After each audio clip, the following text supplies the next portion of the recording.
Hello, this is Larry Hedrick with Mysteries of the Superstition Mountains, where we bring the past into the present for you and our future viewers.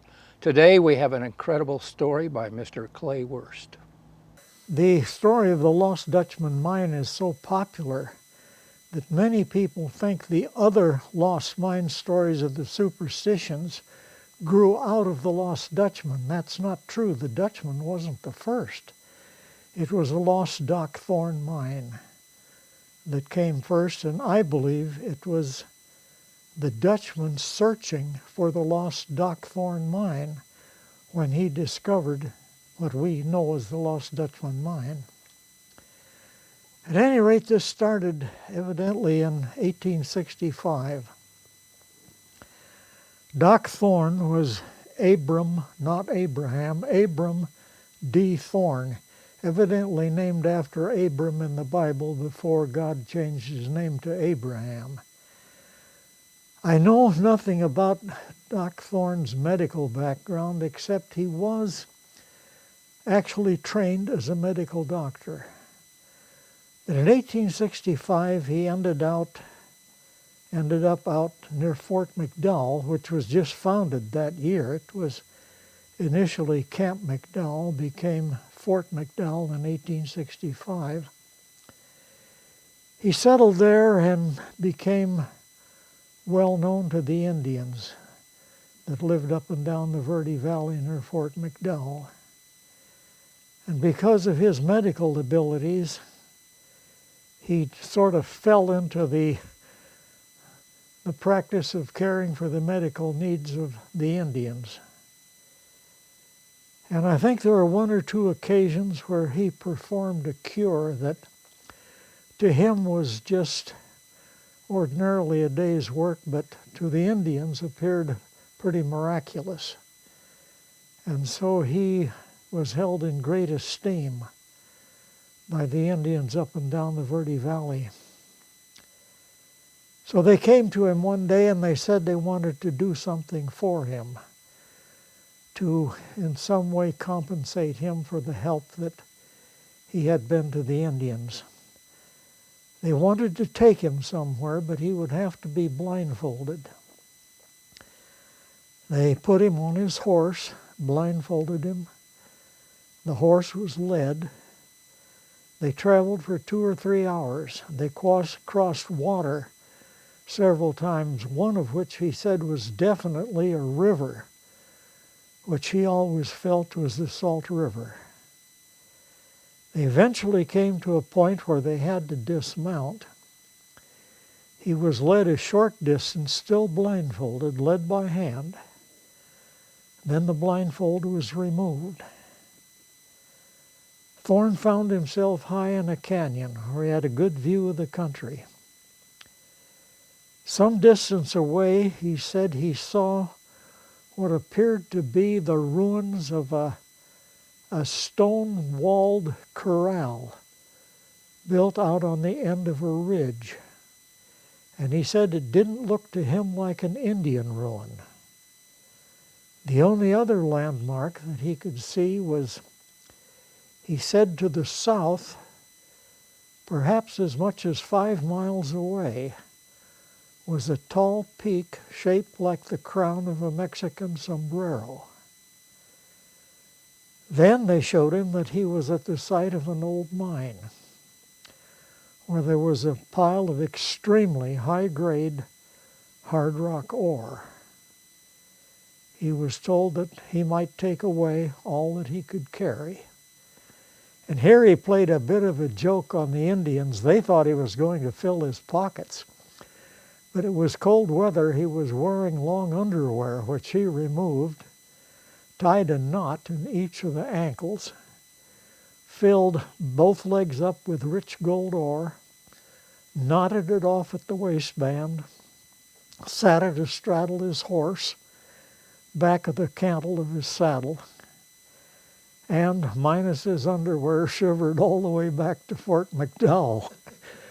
The Indians took it good-naturedly. They said it looked like half a man riding behind Doc Thorne on Thorne's horse.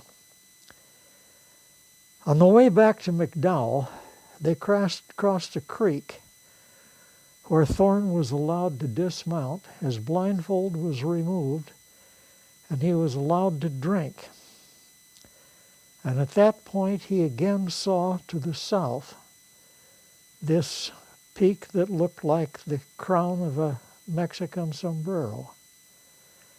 The blindfold was again replaced. He was returned to Fort McDowell, and the Indians wished the good doctor well with his newfound wealth. Dr. Thorne nearly bankrupted himself, nearly bankrupted his family, financing 2 of his expeditions to try and relocate the source of this mysterious gold. He failed. He traveled to Lematar, a little town out of Socorro, New Mexico, set up a small family practice. And there in 1869, he met C.E. Cooley, Corydon Cooley. Cooley believed Doc Thorne's story and decided to organize his own expedition to search for the lost Doc Thorne mine. He went first to Prescott, where he organized what he called the Prescott Detachment. He sent riders ahead to Phoenix and Wickenburg to organize the Phoenix and Wickenburg Detachment. And when they assembled and rode out eastward to Fort McDowell and into the Superstition Mountains, Cooley was followed by led a small army of prospectors. I've heard once that they claim he had 267 men. And one of the members of the Phoenix Detachment was Jacob Waltz, later to become known as the Dutchman, the founder of the Lost Dutchman gold mine. Now again, there is no known roster of the Cooley expedition. But Milton F. Rose, who I think was actually a mining engineer, many years ago wrote a manuscript that he called the Rainbow's End, in which he told the lost Doc Thorne story. And he maintained that a relative of his, that he called Will Rose, evidently William Rose, was a member of one of the 2 Doc Thorne expeditions, and that on that trip he became well acquainted with Jacob Waltz, the Dutchman, sat around the campfire many evenings visiting with Jacob Waltz. Now, there being no roster, I can't prove that Jacob Waltz was on one of the expeditions. But Milton Rose's story about the Dutchman being on the search for the lost Doc Thorne mine explains an otherwise enigma, a question. What in the world was Jacob Waltz doing in the Superstition Mountains in 1869?